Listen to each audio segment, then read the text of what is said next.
managing your customers more efficiently. This is the ironic part.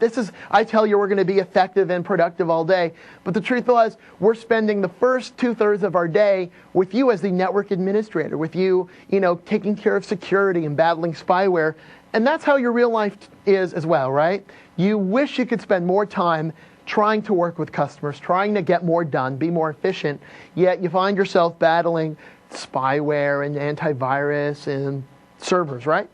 So let's finally get down to the part where we're talking about being more efficient in your job, being more productive. And we're going to look at a collaboration tool called Microsoft Live Meeting 2005. So we're going to be looking at a program called Microsoft Office Live Meeting.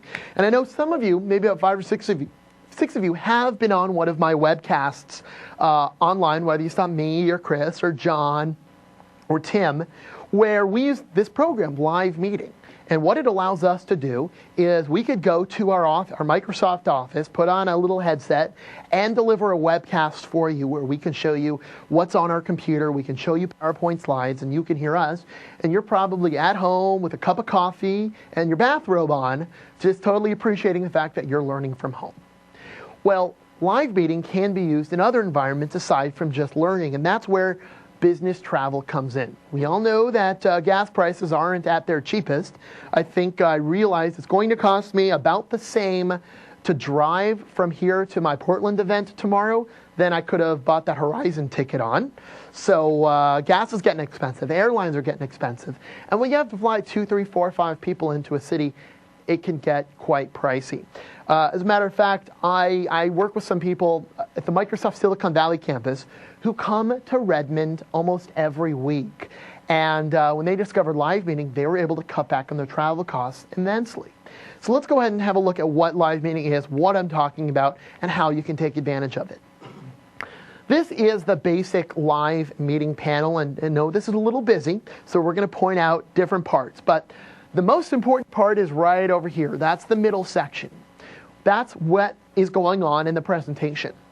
What can be there? It could be a PowerPoint slide deck. It could be a live desktop sharing where you're sharing everything on your computer for training. It can be simply a single application share. It could be what's called a whiteboard. That's where everybody can type in something, or you can draw pictures or scribble. It's like having one of those dry erase boards, but you're less likely to break a marker and explode it all over your pants, which I have done before. You can share a Microsoft Word document, an Excel spreadsheet. Anytime you need to share data, that information is going to be right there. Right down here, that's called the seating chart. So I think it's absolutely ingenious, but what it does is it visualizes where everybody in the meeting is actually sitting. So if you have 7, 8, 9 people, you have this graphic that looks like a conference table. If you have 100 people, it looks like you're in an auditorium. But every person is represented by a color. And there are different colors to indicate what they want to communicate. So for instance, green means we're fine, red means slow down, yellow means repeat the question. So by cues to the presenter, they can indicate what they want to say. Over here on the left is the table of contents of what is going to be shown. So in this case, we have a desktop sharing, we have a website, we've got some notes, we've got a Word document and a PowerPoint slide, and the presenter has the ability to switch back and forth between all these and decide what's going to be on that screen. And then this is the list of attendees, everybody in the meeting. Now, if you want to communicate with an attendee, you simply double-click on their name, and it has built-in instant messaging features right there. So that's kind of nice if you wanted to ask somebody, what did he say, or what do you think of this? Or you can also ask a question publicly, where you can post it to the presenter, ask them a question, and then they can get to the question queue and address those right there. So that's the basics of what you see. Now let's talk about what you hear. There are several different ways to do live meeting. One way is through voice over IP. Dean was in here a little bit earlier, Special Order Systems, talking about voice over IP, and that's a service we offer as part of live meeting. So what the presenter does when I do my presentations, I dial into a phone number, an 800 number with a special PIN code, and I put in my nifty little headset plugged right into my phone, and I deliver the presentation, but everybody in the meeting is able to hear it over their computer speakers, over voice over IP, almost real time. I'm guessing there's less than about a 1-second delay on that audio. So that's right. Now for backup, if they don't have computer audio, another option is to have them dial into an 800 number, hear you over their telephone, and then see your slides on the screen. If they're in a low bandwidth situation, that's what they might want to do. Get the audio over the phone, get the video over the screen there. So a lot of interaction. One thing that is visibly not part of live meeting is actual video of the presenter. When the concept of video conferencing started back in the early 90s, that was the promise. It was video. It was like a TV phone. And you know what case studies found out? People really weren't interested in seeing what you look like. They weren't interested in seeing that video and also sacrificing the bandwidth. Video does take up a lot of bandwidth. So audio and the slides and the visuals work just great in these live meetings. So we've got 30 ways on how to use live meeting, and I'm not going to read them off to you, but there are a couple of interesting ones here. If you're doing some marketing, if you're doing a new event, if you're launching a product, a creative design review, live meeting is absolutely great for that. If you are trying to generate sales, do a sales presentation, do an actual software product demo, try to close some deals, or do customer support. Again, hey, this is our new product. If you have any questions, you can walk people through different parts of your product on live meeting. Customer service.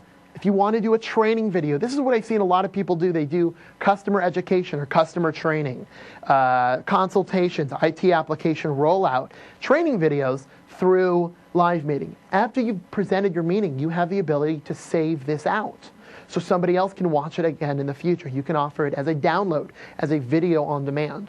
So it's a real-time video on demand creation tool. So those are some of the basics of live meeting. Since I'm not online, I can't show this to you live, nor would it be very exciting. But what you can do is go to Microsoft.com/live meeting to get a 15-day free trial. So you can try this out with some colleagues across the country.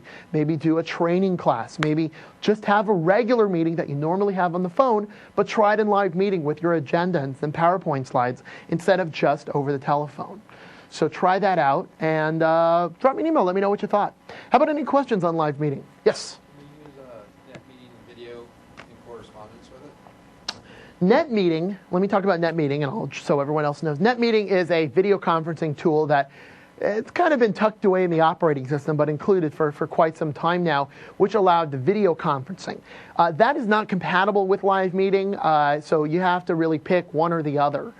If you wanted to do a video conference, when you actually see people, maybe you have to show an object that's not online, the new MSN Messenger is actually capable of doing that, or live communication server for having video of multiple feeds in there. But you have to make sure everybody has a webcam and everyone's on high speed, and so that's where live meeting is a lot easier because you don't have to worry about that. Other questions on live meeting? Can this be recorded to a CD? Yes, actually that's true. Live meeting can record, as a service, can record your presentation for you.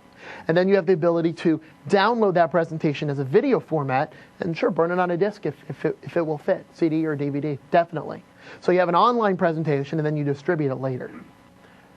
What about as a recording of the session? Yeah, the whole session would be recorded, right? Oh. As a matter of fact, Chris, on our DVDs that we're giving out, we have recorded webcasts, which were done in live meetings. So that's one way for you to experiment and see live meeting is on the Connections DVD-ROM you're going to get, say click to watch a webcast, and you'll see the live meeting presentation right in there. Yeah. Other questions? So the price is right to try it out, 15 days for free, so I recommend you try that out. How about so far in our presentation? Does everybody feel like they're getting their money's worth for coming today? Okay, okay, good. That's a good thing. So a couple more resources. Wanted to check a couple things out. First of all, office.microsoft.com. That's where you're going to get those Office updates. Office 2003 Service Pack 1 if you haven't downloaded yet. That's a cool site. It's called slipstick.com. It's an Outlook partner site that has a list of all these software add-ons. Some of them are free, some of them are not. Check that out. Also, some good webcasts we have on there as well. No need to write down those links. We have them all on our Microsoft.com/small business website. And with that, everybody, we are done. So I wanted to thank you all for coming here today. Get your connections kit up front, and we'll see you next time we're in town. Thanks again, everybody. We'll see you next time.